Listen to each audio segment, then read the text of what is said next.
नमस्कार दोस्तों, GK GS study channel में आपका स्वागत है। आइए शुरू करते हैं आज के समाचार पत्रों में प्रतियोगियों के लिए क्या-क्या सूचनाएं हैं। तो देश के 40% से ज़्यादा IT किंग वर्कर करते हैं AI का उपयोग।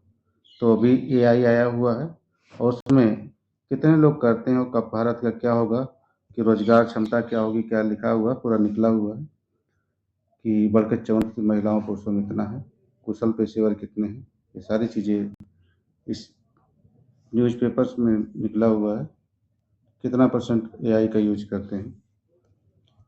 तो क्योंकि आने वाले समय में AI एक चुनौती बन के आएगा रोजगार के लिए, हालांकि इससे बहुत फायदे भी हैं।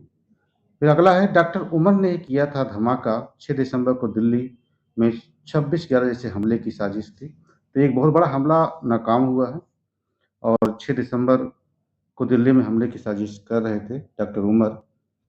जैसे पहले हमले हुए थे वैसे इसी तरीके से था। जीएसटी के दरों में कटौती से नरम पड़ी महंगाई। तो जीएसटी की दर कम होने से महंगाई कम पड़ गई। अक्टूबर में खुदरा महंगाई 10 साल के निचले स्तर पर पहुंची। तो वस्तुओं के रेट क्या हो चुके हुए कम हुए हैं जीएसटी में। भारत से रिश्ते बिगाड़ रहे मोहम्मद यूनिस हसीना।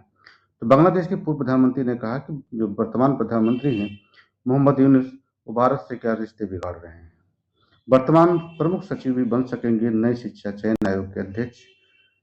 तो ये सरकार में देखिए एक शिक्षा चयन आयोग, पहले माध्यमिक शिक्षा चयन बोर्ड था, फिर शिक्षा चयन आयोग बनाया, फिर अभी तक केवल एक असिस्टेंट प्रोफेसर का एग्जाम करा चुकी है, वो भी काफ़ी उसमें विवाद रहा है और अभी तक टीजीटी पीजीटी 2022 का भी नहीं हुआ। अगर इनके पास आयोग नहीं था तो किसी अन्य आयोग को दे देते, लोक सेवा आयोग को दे सकते थे, यूपीएसएससी को दे सकते थे। इस साल कोई परीक्षा नहीं हो पाएगी और ना ही विज्ञापन आने की संभावना बन रही है। जो कुछ होगा अब नए साल में ही हुए जनवरी में। और टीजीटी पीजीटी की एग्जाम की संभावित डेट बोर्ड एग्जाम के बाद मार्च और अप्रैल में हो सकता है। वर्तमान में प्रदेश सरकार प्रमुख सचिव या उसके समकक्ष पद धारण करने वाले उत्तर प्रदेश शिक्षा चयन आयोग का अध्यक्ष बन सकेगा।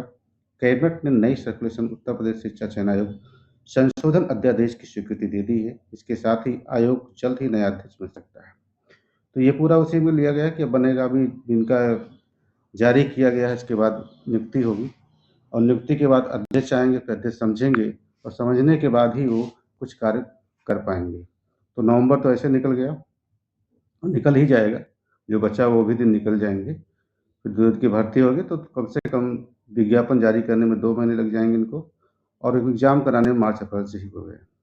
अगला न्यूज है आरओ 2023 की भर्ती की मुख्य परीक्षा 31 जनवरी की। तो उत्तर प्रदेश लोक सेवा आयोग ने जारी किया कार्यक्रम, 2 दिन होगी परीक्षा। तो आरओ 2023 की भर्ती की मुख्य परीक्षा 31 जनवरी व 1 फरवरी को होगी। इसके माध्यम से कुल 419 पदों पर भर्ती की जाएगी। मुख्य परीक्षा के लिए प्रारंभिक परीक्षा के आधार पर कुल 7,455 अभ्यर्थी सफल घोषित किए गए हैं। तो इसमें आरओ के कितने पद हैं? आरओ के 338 और एआरओ के 79 पद हैं। सुखद महंगाई 10 साल के निचले स्तर पर पहुंची। फिर अगली खबर है 6 दिसंबर को दिल्ली को दहलाने की साजिश थी। तो ये नाम किसका निकल के आ रहा है? उमर। और डीएनए का मिलान हुआ, उमर ही चला रहा था कार। ठीक है, नमस्कार दोस्तों। इसके बाद जो है आगे